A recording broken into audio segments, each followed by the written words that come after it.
वणीच्या सप्तशृंगीला गेलं पाहिजे, पण ज्याचा ज्याचा जन्म महाराष्ट्रात झाला आणि हिंदू धर्मात झाला त्याने दुर्गराज रायगडावर सुद्धा आलंच पाहिजे.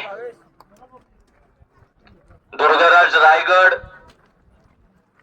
म्हणजे हिंदू बांधवांसाठी दगड माती नाहीयेत, तर दुर्गराज रायगड ही हिंदू बांधवांची धर्मपंढरी आहे. तर महाराष्ट्र सोडून महाराष्ट्राच्या बाहेर जी धर्मस्थळ आहेत त्या धर्मस्थळांवर माथा टेकवण्यासाठी मजल दरमजल करत जातात. अजिबात त्याचं आपल्याला दुःख नाहीये, अभिमानच आहे. महाराजांनी सांगितलं, जवळ हे सगळं सिद्ध आहे, हात चालावया पाय, तव तू आपुले स्वहित पाये, आणि तीर्थयात्रेत जाय चुकू नको. जोपर्यंत हातपाय चांगले तोपर्यंतच माणसानं तीर्थयात्रा करून घेतल्या पाहिजे. अजिबात दुःख नाही. महाराष्ट्राच्या बाहेर सुद्धा हिंदू धर्मियांची जेवढी धर्मस्थळ आहे तिथं गेलंच पाहिजे. पण दुर्दैव असं आहे की आजही महाराष्ट्राच्या मातीतल्या एखाद्या 85 वर्षाच्या आजोबाला जर आपण विचारलं, आजोबा तुम्ही पंढरपूरला गेलात का? हो, दरवर्षी जातो. जेजुरीला गेलात का? हो, दरवर्षी जातो. बालाजीला गेला का? हो, मागच्याच महिन्यात केस कापून आलो. पण आपण जर त्यांना विचारलं का हो, जिथे आमच्या छत्रपती शिवाजी महाराजांचा राज्याभिषेक झाला, जिथे छत्रपती शिवाजी महाराज समाधिस्थ झाले, त्या रायगडावर आपण गेलात का? तर महाराष्ट्राच्या मातीत अजूनही काही असे महाभाग आहेत की जे म्हणतात कुठे आहे रायगड.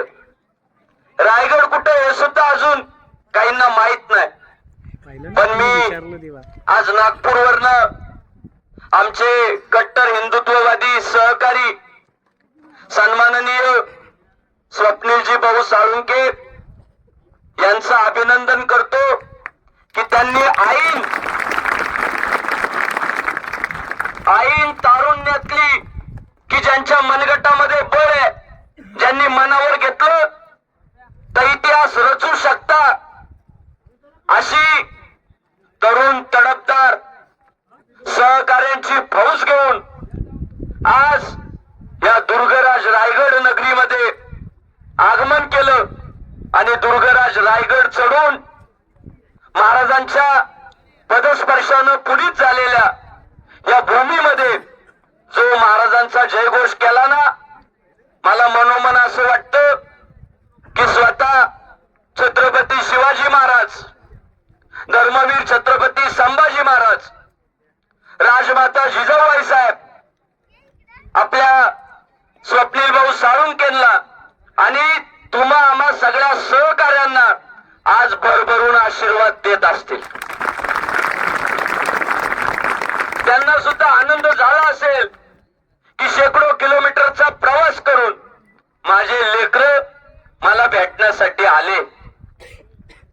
आपण खूप फिरतो, पण मी आल्यापासून एक विचार करतोय, रायगडाची पहिली पायरी चढायला सुरुवात केल्यापासून इथल्या प्रत्येक स्थळाला भेट देत असताना मनोमन विचार असा यायचा की आपण ज्या मातीवरनं चालतोय, आपण ज्या पायरीचं दर्शन करतोय, या सगळ्या खड्यांना, मातीला, दगडांना स्वतः छत्रपती शिवाजी महाराजांचा स्पर्श झालाय आणि त्या मातीची धूळ आपल्या कपाळाला लागतेय.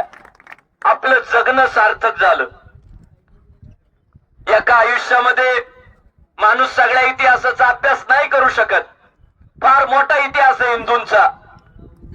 पण माझं प्रामाणिक मत आहे आणि जाहीरपणे मी सांगतो की एकट्या छत्रपती शिवाजी महाराजांचा जरी सगळा इतिहास अभ्यासला ना, तर त्या अभ्यास करणाऱ्या तरुणाला इतिहास घडवण्याची ताकद छत्रपती शिवाजी महाराज देतात. आजपर्यंत ज्यांनी ज्यांनी छत्रपती शिवाजी महाराजांचं चरित्र अभ्यासलं, आपल्या आयुष्यामध्ये अनुकरण केलं, त्यांनी इतिहासच घडवला. छत्रपती शिवाजी महाराजांच्या नंतर जेवढे म्हणून कोणी महापुरुष या महाराष्ट्राच्या मातेत जन्माला आले त्या सगळ्यांना जर आपण विचारलं तुमचे आदर्श कोण आहेत तर सगळ्यांचं उत्तर एकच आहे, छत्रपती शिवाजी महाराज. लोकमान्य टिळक असू द्या, भारतरत्न डॉक्टर बाबासाहेब आंबेडकर असू द्या, लोकशाहीर अण्णाभाऊ साठे असू द्या व इतर सगळ्यांनी गुरुस्थानी जर कोणाला मानलं तर ते छत्रपती शिवाजी महाराजांना मानलं. रयतेचं राज्य मानणारा आपला राजा, मला वाटतं कुतुबशहाचं जे होतं साम्राज्य त्याला कुतुबशाही म्हटलं गेलं. त्या नालायकांची तशी इथं नावं नाही घेतली पाहिजे, पण माहिती असावं म्हणून सांगतो.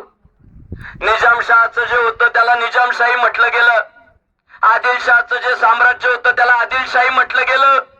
पण छत्रपती शिवाजी महाराजांनी कधीच सांगितलं नाही की माझा भगवा ध्वज जिथे जिथे फडकतोय महाराष्ट्राच्या मातीत त्याला शिवशाही म्हणायचं, असं कधीच छत्रपती शिवाजी महाराजांनी सांगितलं नाही. महाराजांनी सांगितलं महाराष्ट्राच्या मातीत जिथं जिथं भगवा ध्वज फडकतो त्याला त्याला स्वराज्य म्हणायचं. म्हणजे माझं राज्य प्रत्येकाला वाटावं मी इथला मालक आहे. म्हणजे 400 वर्षापूर्वी लोकशाहीची पायाभरणी करायची सुरुवात पहिल्यांदा जर महाराष्ट्राच्या मातीत कोणी केली तर ती छत्रपती शिवाजी महाराजांनी केली. सर्वांश पोटास लावणे आहेत, सगळ्यांना सोबत घेऊन चालायचं, प्रत्येकाला जगण्याचं स्वातंत्र्य द्यायचं. या भावनेतून छत्रपती शिवाजी महाराजांनी जे साम्राज्य उभं केलं, शेकडो वर्षांची गुलामगिरी मोडीत काढलं. अहो काळ इतका बेकार आला होता, आपल्या लोकांना पाय चाटण्यामध्ये पुरुषार्थ वाटायला लागला होता. कोण म्हणायचं मी औरंग्याचा पाय चाटला, कोण म्हणायचं मी अब्दुल्ल्याचा फुटच चाटला. चाटाचाटीत पुरुषार्थ वाटत होता. पण त्या काळामध्ये छत्रपती शिवाजी महाराजांनी वज्रमुठ बांधली आणि संकल्प केला की पुन्हा गोमातेचं रक्षण करायचंय, आया बहिणींची आबरू वाचवायची आहे, मंदिरांचे कळस वाचवायचे, दारातले तुळशी वृंदावन वाचवायचे आणि या मातीतला भगवा ध्वज फडकवत ठेवायचाय, हिंदू धर्म टिकवायचा, हिंदवी स्वराज्य उभं करायचंय. आणि छत्रपती शिवाजी महाराजांनी करून दाखवलं. त्यामुळं या मातीला ना फक्त पाय नका लावू, हे टाइमपास करण्यासाठी कुरकुरे खाण्यासाठी. मी पाहिलं की आईन तारुण्यातली पोरं इथं येऊन काय करताय, कुरकुरे खाताय.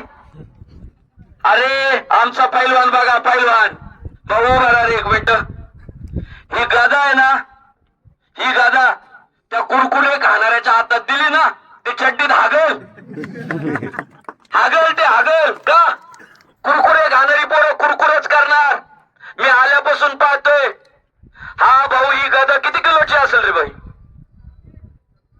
20 ते 25 किलोची गदा आहे.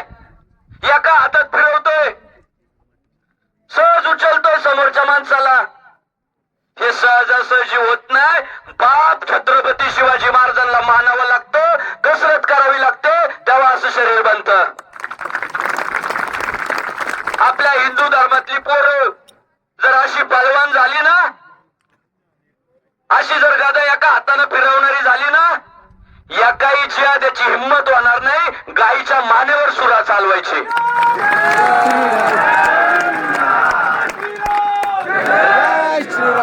आपण आज यावं दुर्गराज रायगडावर आज आपण संकल्प केला पाहिजे.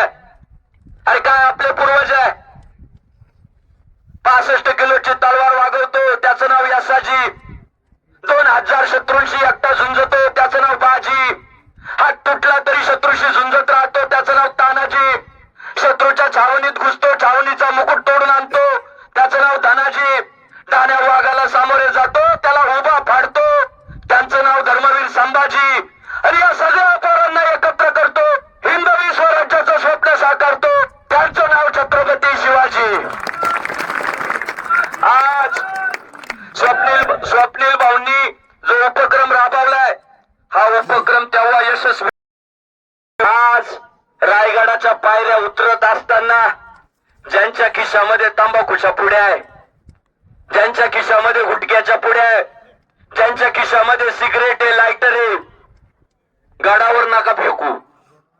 खाली गेले ना फेकून द्या आणि महाराजांपुढे शपथ घ्या की महाराज तुमचं जे स्वप्न आहे की हे राष्ट्र हिंदू राष्ट्र झालं पाहिजे, त्यासाठी आजपासून हे शरीर ना गुटख्याचं, ना तंबाखूचं, ना सिगारेटचं, ना बिडीचं, हे शरीर फक्त हिंदू धर्माचं आणि भगव्या ध्वजाचं. असाध्य ते साध्य करिता सायास कारण अभ्यास तुका म्हणे. शिवरायांना तुकाराम महाराजांनी काय सांगितलं की प्रयत्न केले तर अशक्य गोष्टी सुद्धा शक्य होतात. फक्त प्रयत्न पाहिजे. निश्चयाचे बळ तुका म्हणे त्याचे फळ. आपण जर दुर्व्यसनापासून बाजूला जाऊ तरच पुढच्या काळात आपण आपला धर्म टिकवू शकणार आहे, शिवरायांचे विचार टिकवू शकणार आहे. आज काय होते धर्मवीर संभाजी महाराज 40 दिवस औरंग्या एक एक अवयव तोडत होता तरी महाराज माग हटले नाही. आपण ठेच लागली तर म्हणतोय 5-6 दिवस आराम करावा लागल. 40 दिवस आनंदवित अत्याचार सहन करू शकले का? राजमाता जिजाऊबाई साहेबांनी कुरकुरे खाऊ घातले नव्हते, स्टिंग पाजलं नव्हतं. काहीला तर स्टिंगच लागत 2-2 तासाला. अरे स्टिंग पिऊन पोरं शुगर वाढायला लागली, डायबिटीज झाले कमी वयात पोरांना.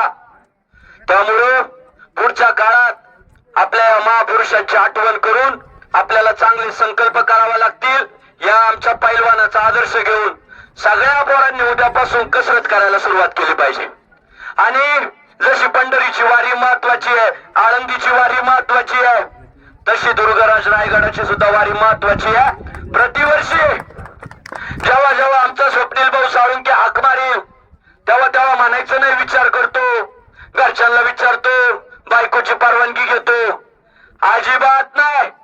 घरच्यांना सांगायचं सांगावा आलाया, सांगावा आलाया, सांगावा आलाया आंबे. सांगावा आला म्हणून या दुर्गराज रायगडाच्या मोहिमेला निघायचं. पुढच्या काळामध्ये आपल्याला असे मित्र मिळाले आपलं भाग्य आहे. बऱ्याचदा थंड हवेच्या ठिकाणी नेणारे भरपूर मित्र भेटतात, चला 2-4 दिवस. पण जिथे आपला इतिहास दडलाय, जिथून आपल्याला शक्ती भेटणार आहे, प्रेरणा भेटणार आहे, मी तुम्हाला सांगतो या मातीतून तुम्ही व्यवसायाचं स्वप्न घेऊन जा. या मातीतून तुम्ही चांगली नोकरदारी करायचं स्वप्न घेऊन जा. या मातीतून तुम्ही चांगली शेती करायचं स्वप्न घेऊन जा. या मातीतून तुम्ही चांगलं संघटन बांधायचं स्वप्न घेऊन जा. महाराजांच्या चरणी नतमस्तक व्हा आणि आज एक संकल्प करून जा. महाराज तुमचा संकल्प 100% पूर्ण करतील याची खात्री आहे. त्यामुळं इथे चांगले संकल्प करूया. आमचे स्वप्नील भाऊ साळुंके, सन्माननीय आमदार मोहनजी मते साहेब यांच्या मार्गदर्शनाने